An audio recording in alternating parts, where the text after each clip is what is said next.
कि चलो उठाओ गांडियों, मैदान में चलो।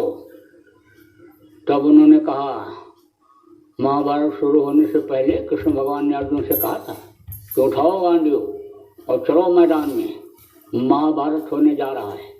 तो अर्जुन ने कहा, महाराज यहाँ पर सब मेरे काका चाचा नाना मामा खड़े हैं, इनको मार करके मैं अधोगति नहीं प्राप्त करूँगा।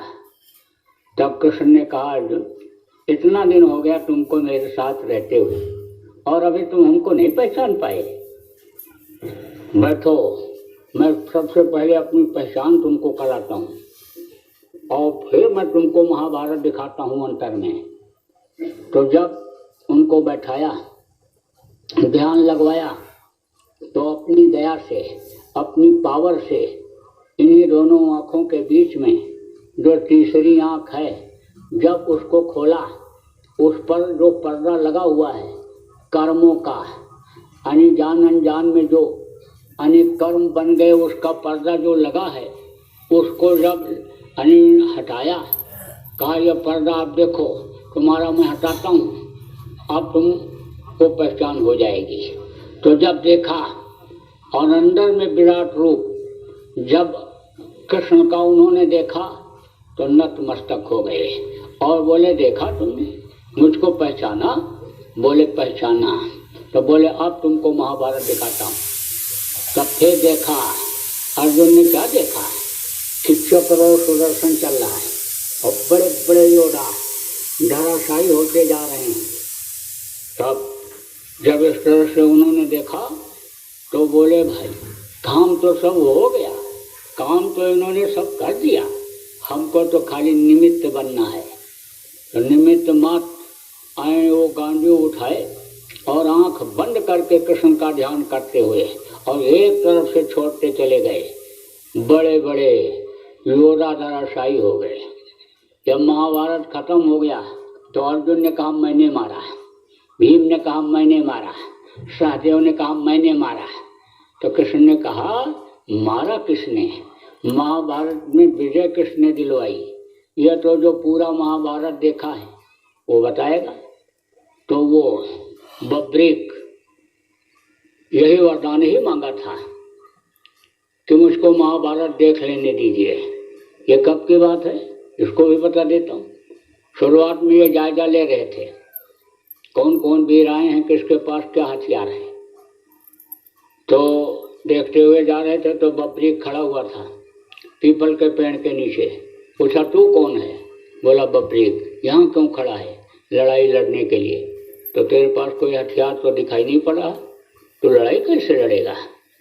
तो उसके पास 3 तीर था, निकाला, इसे दिखाया और कहा ये मेरे हथियार हैं। तो उन्होंने कहा कि कृष्ण ने कहा कि इसी 3 तीर से तू इतना बड़ा महाभारत लड़ेगा? बोला मेरे एक एक तीर कमाल दिखाएंगे। क्या कमाल दिखाएंगे? कुछ अभी दिखा सकता है? बोला दिखा दूंगा। तो एक तीर निकाला और कहा देखो इसको मैं छोड़ने जा रहा हूँ।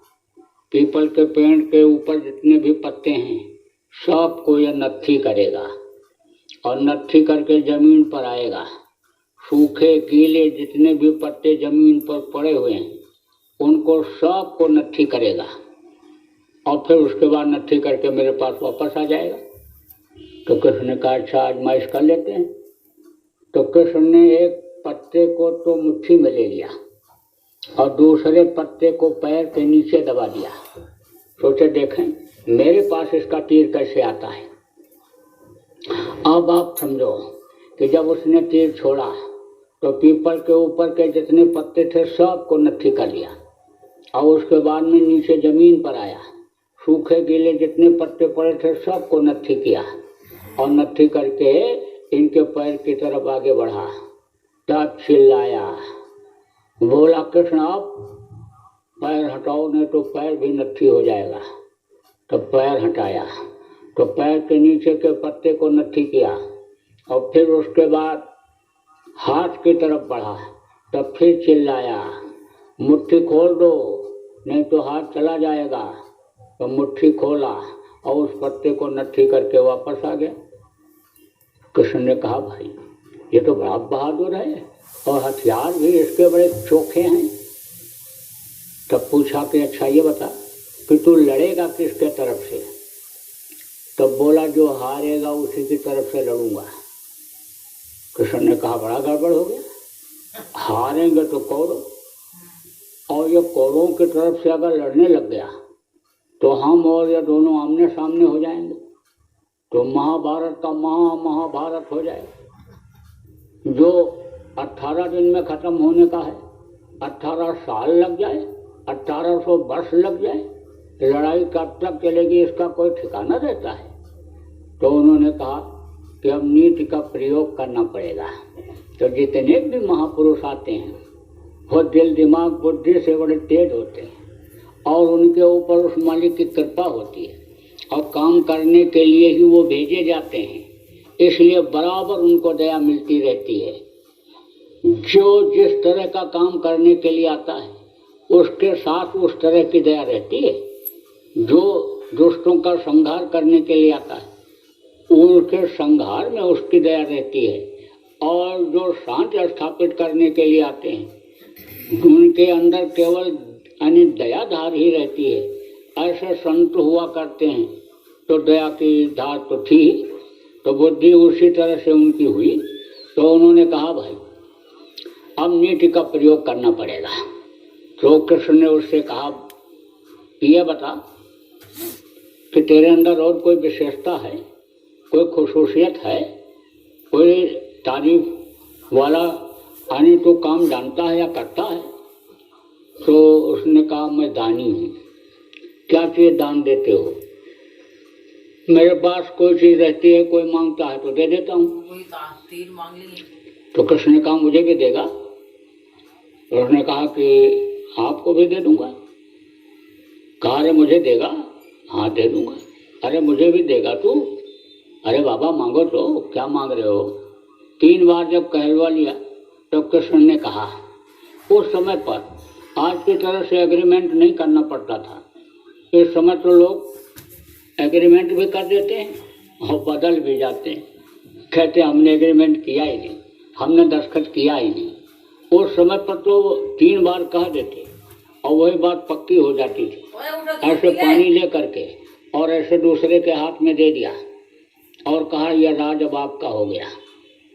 ऐसे पानी ले करके और उसको दे दिया, कहा यह हमारी लड़की, यह हमारी कन्या अब आपके हवाले हो गई। ऐसे कुछ गाड़ करके और फेरा लगा करके और शादी ब्याह संपन्न करा दिया करते थे। टोपी ऐसे लगा दिया और कहा गद्दी के मालिक अब ये हो गए। तो उस समय की प्रक्रिया बड़ी सरल थी। अब आजकल की तो बड़ी कठिन हो गई।